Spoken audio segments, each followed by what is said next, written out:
Welcome to the EASL Studio, your weekly hepatology broadcast news. In today's episode, we will discuss what can be done to safeguard young adults from steatotic liver disease, SLD. I am Professor Shira Zelber Sagi from the University of Haifa, and I'm the chair of EASL Public Health Policy and Advocacy Committee. I have the greatest pleasure of sharing this episode with great colleagues and friends.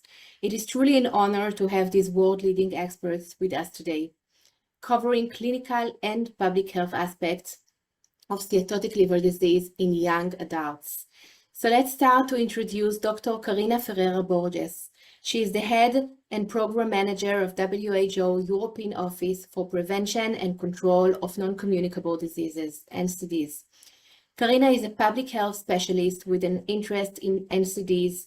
She started at WHO in 2006, supporting 43 countries in the development of comprehensive national mental health and alcohol policies. In 2017, she joined the Regional Office for Europe, where she has had important functions such as acting head of the WHO European Office for Prevention and Control of NCDs, the NCD office, and as acting director of NCDs. It's a great honor to have you with us, Carina. And the clinician role is saved for Professor Zobair Younossi, which is also a huge research in the field of steatotic liver disease.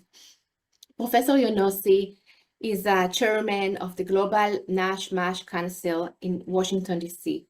He established the Center for Outcomes Research in Liver Disease, as well as performing 3 decades of pioneering research in MASLD and patient-reported outcomes.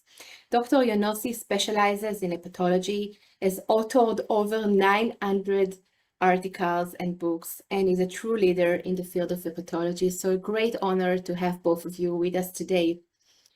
And we know that the prevalence and the outcomes of steatotic liver disease among adults, but also among the younger populations, the adolescents and young adults, are enormous. And I really would like to start right away with some questions to you to discover how big is the problem and what can be done to overcome or at least reduce these expected harms for the future generations.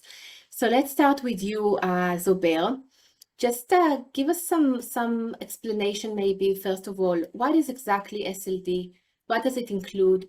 And why do we prefer to look at it as a spectrum nowadays? Well, thanks very much, Shira. Thanks, EASL, for inviting me to this wonderful program. Multiple programs I've been involved with, and it's a privilege to be in the same meeting with Carina.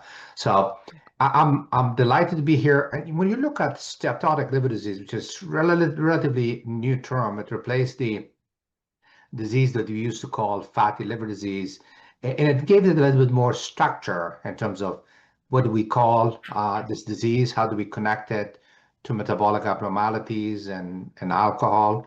As of 2023, the terminology of steatotic liver disease encompasses 3 different sort of categories of diseases, which is basically metabolic dysfunction associated liver disease, which is MASLD, used to be called NAFLD.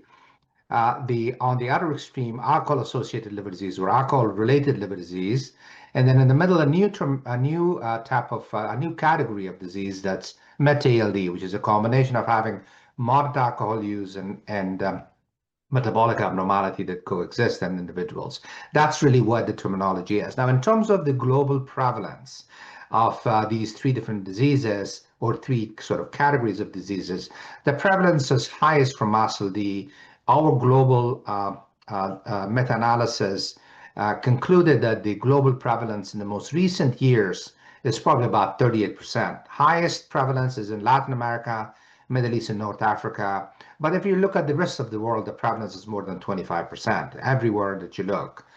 Probably the numbers are growing even more in Asia just because of the number of population and urbanization of a lot of the cities in Asia. So it's a major impact from that part of the world.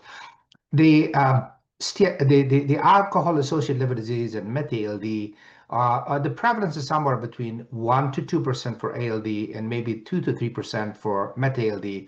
However, these prevalence rates are underestimated. And the main reason is that most of these rates are based on self-report of alcohol, which is underreported significantly. We recently actually did a study of enhanced database for the United States and showed clearly that when you actually control at the population level for alcohol consumption, the prevalence of both meta-ALD and ALD doubles or triples from what we have actually historically reported. So I think that in that context, one thing that is important to remember, although the prevalence of MASLD is 38%, we don't want to sort of give the impression that 38% of the world population will develop liver disease. It's only a subtype of MASLD that is progressive. And that still would be 5 to 7%. We used to call that NASH, now we call it MASH, is the group of patients that will progress and potentially will be the target for risk stratification and also treatment. So although from a public health standpoint, it is very important to talk about SLD, very important to talk about MASLD as the most important, at least in my view, non-communicable liver diseases. But from a clinical and practical purposes, from the MASLD subtype of MASH is really we need to focus, or high-risk MASLD, we need to focus to really find the patients that are truly at risk. That's great. And do you think it's a dynamic spectrum of disease? Can people move from one diagnosis to the other, from MASLD to meta-ALD to ALD, and then back to MASLD? Yeah, unfortunately, we inherited sort of these silos, these sort of discrete categories from NAFLD and ALD in the past. I actually am a big believer that this is a spectrum and of diseases that actually move back and forth. In fact, data that's been now published show that if you actually follow patients over time and carefully categorize and assess alcohol consumption and also where they are in terms of their metabolic risk, their weight, their diabetes control, you'll see that a pretty good majority of patients will change categories from either MASLD to meta-ALD or vice versa. So in my view, and I think a lot of us share this view now, is that we should think about this disease as a spectrum that is dynamic and that people can go back and forth so that we have a better understanding of what is the true burden of this disease. So alcohol assessment, either with the questionnaires that are validated, and I'm sure Carina will talk about this, but also their blood tests like PET testing or other tests that can accurately assess recent alcohol consumption will give us the ability to really say at one moment in time if that specific patient needs more focus on alcohol issues or metabolic issues or both.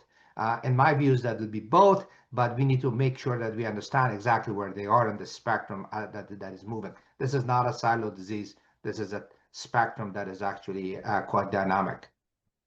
Thank you very much. Carina, do you have a take on that? Yeah, I mean, I would like to thank, first of all, the invitation, but also thank you, Professor Zobair, about, bringing the importance of the spectrum idea, because what we see a lot is, this tendency of categorizing, and then by doing that, not really looking at important risk factors, we call them, risk factors, that then would be responsible for, as you move in your age or as you move in different behaviors, that will be contributing to, again, this spectrum and to having a problem. So being responsible for this area of alcohol, one of the things that fascinates me most is that we have a situation where we are in a region that is the heaviest drinking region in the world. So in Europe, right? And yet we have so few people talking about alcohol and asking about alcohol consumption to patients, as if this would not be a problem, or as if we categorize only in one side, and we don't want to talk about the other side. So again, we being in the region where not only we drink the most, but we also drink in a very, we call it, heavy way. So we have issues with heavy episodic drinking, which is strongly linked to early onset severe liver disease. So drinking a lot in one occasion. We're also the region that has the highest prevalence of this type of consumption. So again, we will see these problems coming in, and the tendency many times not to talk about that. And we know that this is very important because we see especially these patterns changing also, in young people. They start drinking earlier, and they start with this type of heavy episodic drinking also very early in life, and then they tend to continue those patterns without many times not even being aware, because there's not even a question, or there's no discussion, or there's just the acceptance that this would be a normal thing to do. Absolutely. In the adolescence survey, school-based survey called the HBSC, over half of the adolescents at the age of 15 had at least one lifetime experience with alcohol consumption. This is pretty amazing. Carina, what regarding the other risk factors, obesity, lifestyle, what are the data from the recent surveys conducted by the WHO? How big is the problem? Okay, so we know that first of all, I would like to talk about the most severe cases, which are about, young people dying due to alcohol consumption. We've been collecting data, and indeed what we see is that the proportion of young people that are affected by alcohol consumption and that then die is quite impressive. So unlike other, risk factors like tobacco consumption, alcohol affects people very early in life. And this is also one of the things which for alcohol is extremely important, is that you see injuries, you see death of young people very early. So we have 16% of deaths among 15 to 12 to 19 years old, and 23% of all, caused alcohol caused deaths among 20 to 24. So one in every fourth, not adolescent, I would say young person, would die from alcohol attributable cause, which is enormous. And then what we also see again is that this heavy episodic drinking starts very early. So at 11 years old, it's quite early in life, and we see that 4 to 5% already at that age have repeated, drunkenness episodes. They start drinking, at that age, and yeah, and one of the things that we see is also, we used to talk about, gender differences. And what we also see today is that actually young girls are drinking in many countries even more than boys, which is dramatic, because alcohol has also, in terms of the body composition, different impact in women than it has on boys. So it affects both, but it affects in a different way. And especially for young women, this is of considerable, it's a considerable problem. These are amazing numbers and outcomes in such a young age.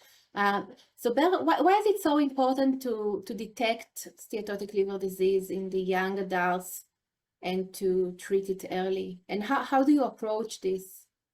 I think one thing that I just want to sort of emphasize, what we just heard, is sort of this idea of what we call quote unquote binge drinking. As you know, we've recently actually done a study of a pretty large cohort over 30 years of of data from the United States. The single most important predictor of premature mortality, this was, of course, in the adults, was binge drinking. And that's, of course, it was defined more than 4 drinks at one period over 2 hours. And at least in our study, that's how it was defined. And this was especially when you look at combination of risk. If you do binge drinking in the context of a metabolic risk like type 2 diabetes, then the risk of premature mortality is significantly higher. So, and the other part that was also at least quite interesting to me is that the impact of binge drinking over time doesn't go away. So we think that, well, I'm going to do some binge drinking in 6 months, I'm going to be fine. But some of the residual effect would remain. And I think what people need to understand is that that's actually that residual will remain. So I think because of the change in sort of the burden of obesity, type 2 diabetes, and more alcohol consumption in younger population, it is absolutely critical that we find those individuals that would be at the highest risk. And of course, that can be done, in my view, in 2 ways, or at least in both parallel ways. One, of course, we have to understand sort of the pattern and the way of alcohol drinking, or the amount, and all of that. That by itself is extremely important, especially in young people. But from the liver disease and MASLD standpoint, finding the individual that even if they don't drink, who would be at risk for progressive liver disease. And this is done through not really to a population screening, but through case finding. How do we do this? We would do this with looking, first of all, at the clinical profile of a subject. And that would be true for adults as well as the young population, looking at whether they are diabetic, whether they have obesity. In this context, central or visceral obesity is more important in my view. And then really doing some very simple tests. Now, in the adults, with the first line test that we do, which is just from some clinical parameter and some laboratory tests, is called FIB4.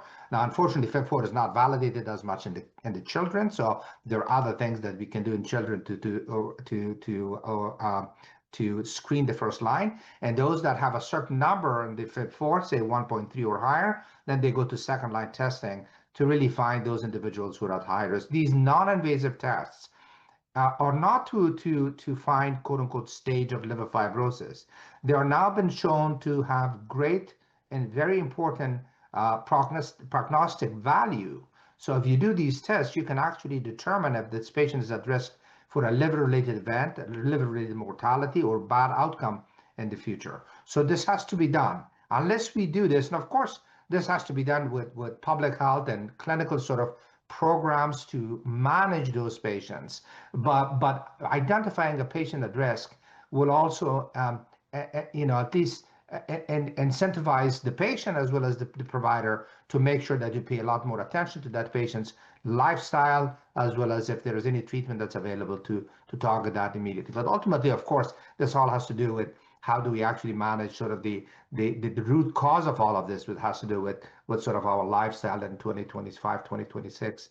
That is much more complicated than just talking about it here, but that is the ultimate goal. But at least we can find those individuals who are at risk.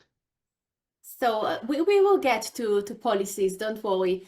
We will get to it as well. But Carina, I wanted to ask you, sometimes it's difficult to even start a discussion about alcohol consumption. And of course, I think it is harder with adolescents and maybe young adults. How do you even start a discussion on alcohol consumption and do some kind of intervention that is something that is doable for the busy clinician, let's say? It's, I mean, first of all, it's the importance of asking. And what we see is that even that just asking about alcohol consumption seems to be very difficult for clinicians. So there's a under-evaluation of the role of alcohol and the impact it has in terms of, again, mortality, morbidity, so years of life lost, and the lack of awareness. And I mean, for example, on the impacts of heavy episodic drinking, for example, that were just referred, that make all these conversations very difficult. Also make it difficult because for consumers, they are very confused. If you think about tobacco, we know that tobacco causes cancer.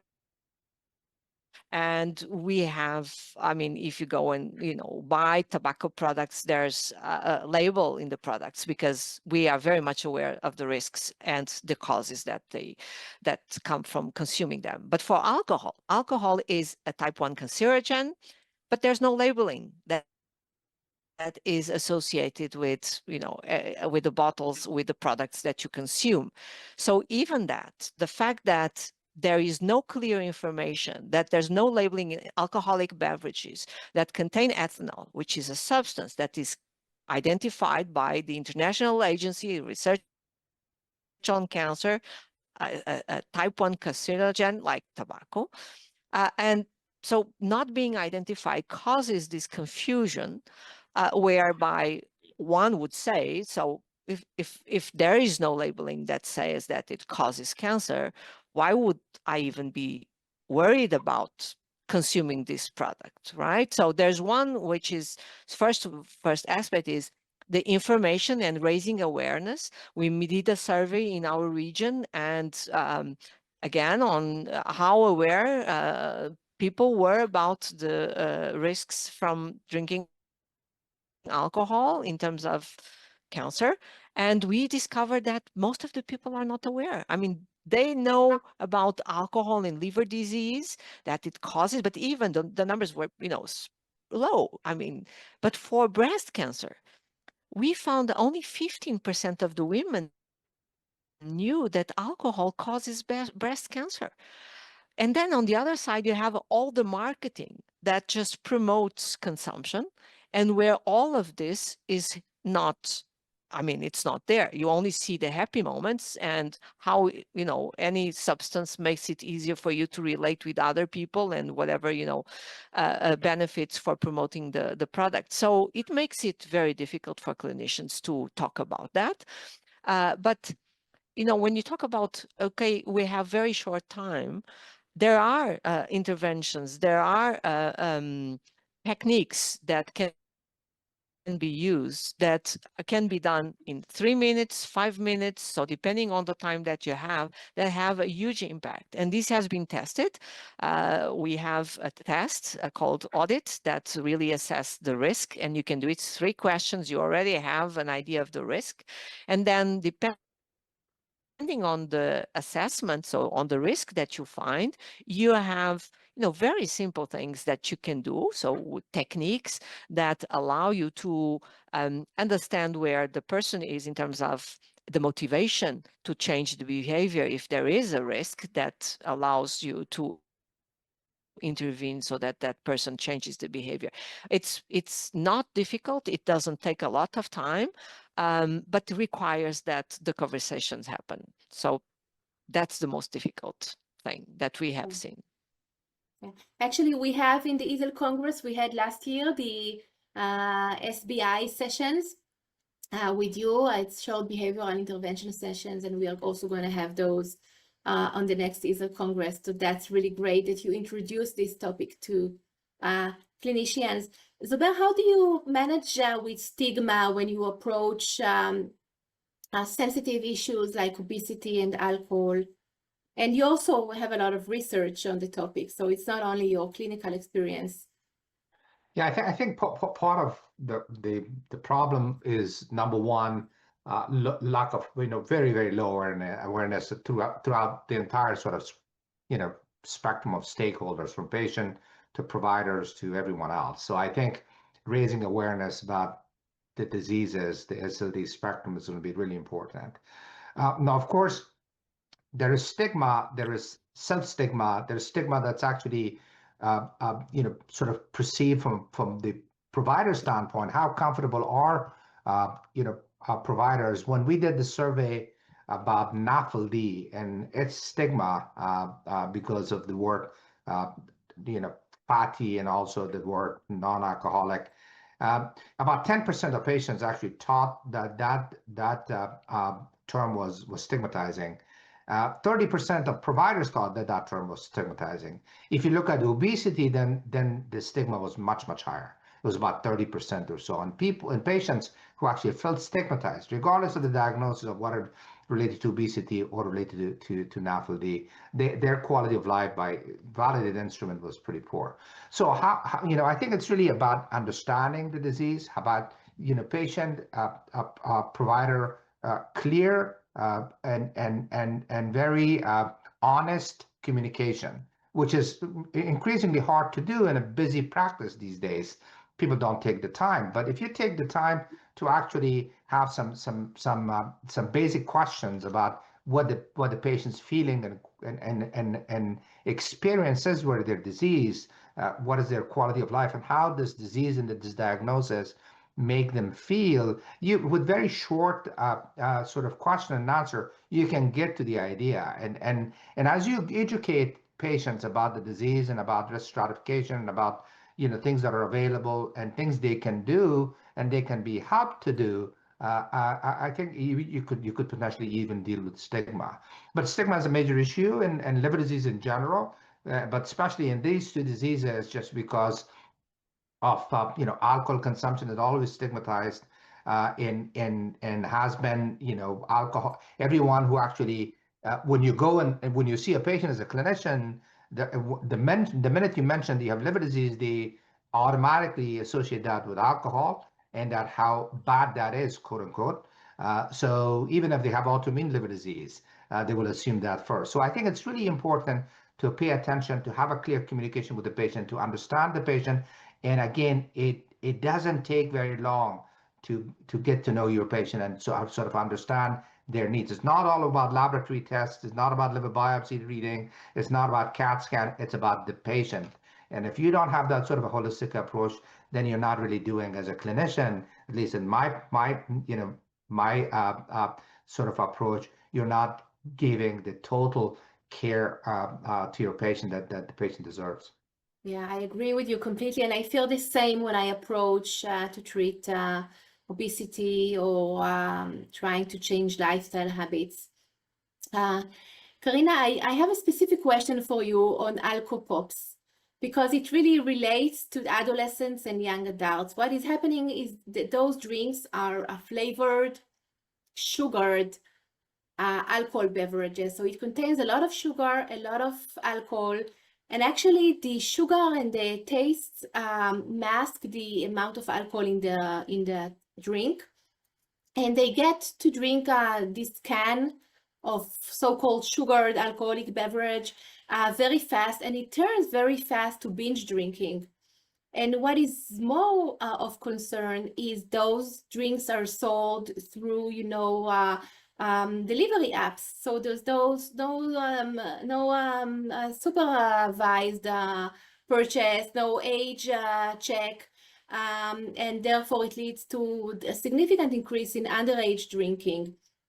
So first of all, what do you think about it? And then maybe we can move to policies that can be done to reduce this public health concern. So alcohol pops indeed, and if we think about they are a problem because, as you said, it can be consumed without really even feeling the taste of alcohol, and it makes it easier and it makes it more agreeable if one would have some difficulty, especially, I mean, with spirits. So usually they are associated with spirits because this is how you can drink more spirits and not really feel it. And it reminds me a lot about what happened with tobacco. And I give this example. I mean, tobacco leaves were very difficult to smoke and everybody would cough, and, the way it was processed didn't really help consumption. And then the big industry came in and just made this delivery system, the cigarettes, that allowed people to, was easier. You would cough less, you would feel less, you would, all those non-agreeable effects would be less, so that it would be easier to smoke. And alcohol and alcohol pops are the same. It's, how to make people drink more, especially young women and that's again, come back to women in a way where the other, the flavor or the effects or whatever, I mean, the effect of being drunk will come later, but that they would not feel so much those effects. And again, it goes to the environment, and it goes to not only the person, and many times I hear, it's a choice, people have the choice to drink or not to drink, but actually what we have seen is that this choice is conditioned by the environments, or the environments shape the choice. And if you create this type of alcohol pops, or in other regions of the world, for example, they create this mini sachet. So it's like small devices where you can drink a dose in a very quick way as well. So it's product that is conditioned in a different way. So be it by sugar, or be it by, for example, a small sachet that you can drink anywhere without anyone really noticing. These are all sell more, to sell to different publics. Usually these are very young publics. They don't have money to buy bottles, so they would go tend to buy, these sachets, for example, or women would tend to buy, flavored drinks. But it's all shaped by a very powerful marketing, very powerful techniques to foster consumption. And contrary to what industry says, the aim is to sell more, is not for people to drink less, is to sell more and for people to drink more. So this is where policies become very important, because you need not only the person to make the decision, but you need the environment to help you also, and to protect you and facilitate that decision as well. And so this is where the policies come into place. I mean, if alcohol is everywhere, if it's affordable, if it's of easy access, and if it's marketed as something that it has no consequences, is really great and helps you, then you tend to consume more. And the reason why this is important also is, I mean, it works. Marketing works. Otherwise, there would not be so many investments in marketing, because we know they work, right? So policies like increase taxation, reduce price, and no, increase price. And by increasing the price, we know that people will consume less. Policies on availability are important. If they restrict availability, they will also restrict the consumption. And you talked about, for example, the online environments. This is a big issue, because we have more and more people using online environments. There's no control, there's no regulation, and they amplify actually the possibilities to go around regulatory mechanisms, and they amplify the possibilities to consume as well. And the same for marketing. So both outside online and outside in physical shops, or outdoors, you are constantly hit by marketing that normalizes alcohol consumption. So we need policies that really regulate the environments that people are exposed to, so that we can support people in making healthier choices. If you do not have information, if you do not have environments that protect you, then you will tend to drink more. And let me give you a very short example, and sorry. I mean, it's a little bit, many times I hear this example in countries where, for example, we were not successful in reducing in increasing prices of alcoholic beverages. So alcohol is very cheap. People go to the restaurant, and for example, in a couple, they order a bottle of whatever, alcoholic beverage, wine. So because they have paid for the entire bottle, they do not leave until they have drank all the bottle. And this is where we have heavy episodic drinking. I mean, people don't even realize that they drink more in that single occasion That's because they are not comfortable of going out of the restaurant because they're paying for the drink, and they think that they should consume it all because it's so expensive, or it's or whatever, so I have to drink it all. So this is, a kind of example that I think, it's very useful to understand how we just engage in behaviors without really thinking that we're, they are, the environment facilitates that. Right. We also, it's the same with food, by the way. You get a big dish and you paid for it and you feel like you need to finish it, right? So no big plates. I mean, we should move to smaller plates and share some dishes maybe. Zobair, you will have the last word in this session. What is your take-home message? What can we do better to safeguard the young generations, the young adults? Well, all we heard was just fantastic and true. It is unfortunate that a lot of this is also targeted in the areas, at least in the data that we have in the United States, that's also associated with health disparities issues and food insecurity, where again, especially young women of Hispanic origin or ethnicity, they have the highest sort of food insecurity and some of the health disparity issues, but the same sort of area where there is a lot of food insecurity, there's a lot of food swamps and a lot of food deserts, there is actually availability of cheap access to unhealthy food, but also these very easy to access alcoholic beverages. I was just visiting somewhere and the West Coast recently, and the access and in the area that I was in for having cheap, very sweet and quick alcohol was incredible. It was just there, and kids were just lining up to take advantage of this that was being consumed in conjunction with chips and hot dog and burgers, all the other sort of food full of ultra processed stuff that is a double whammy. So unless we address this from really a multiple sort of level, from not only from a public health level, but also making sure that this is considered a serious non-communicable disease. From a liver standpoint, these two diseases, from my view, are going to drive the sort of the pandemic of liver disease globally. And I think we need to sort of address it as such, and then really consider this as sort of interaction between the two diseases that were separate as a dynamic spectrum, and finally, to address all of this and know that the tsunami is going to start in young age. Our data from Enhance suggested that age 12 to 18, the prevalence of MASLD, that this used to be called NAFLD, is somewhere probably about 15%. That's, I think, an underestimation. When you get to about age 20, 24, that prevalence is about 25%.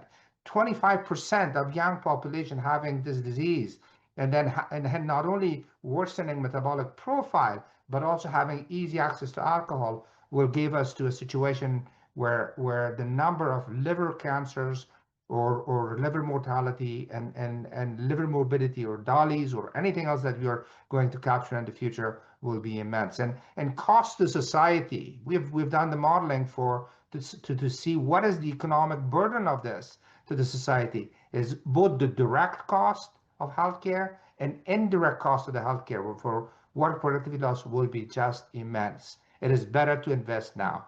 Yeah, it's Can I just say something? Yeah, but very short, please. Very short, the role of health professionals. It's not only in the clinical settings. Yes. It's really in interacting with the public health aspect. So the importance of these policies to protect people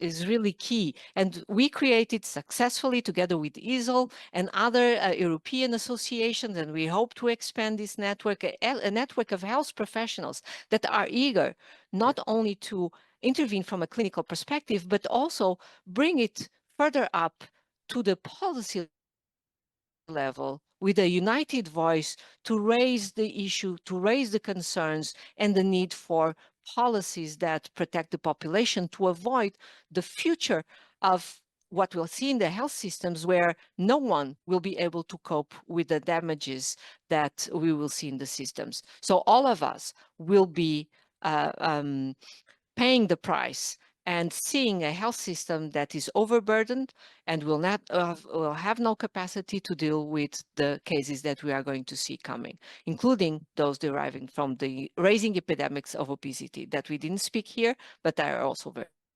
Completely important. agree. Completely. Absolutely agree. And the European Health Alliance on Alcohol gives us hope that we can actually promote health policies on those matters. Thank you so much to the both of you. It's been such an interesting discussion. I couldn't stop the discussion because it was so great. So thank you both so much.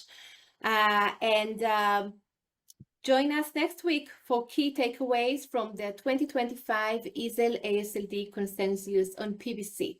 And of course, as always, remember to become a member and join the EASL family. Thank you so much. Have a nice evening. Thank you very much.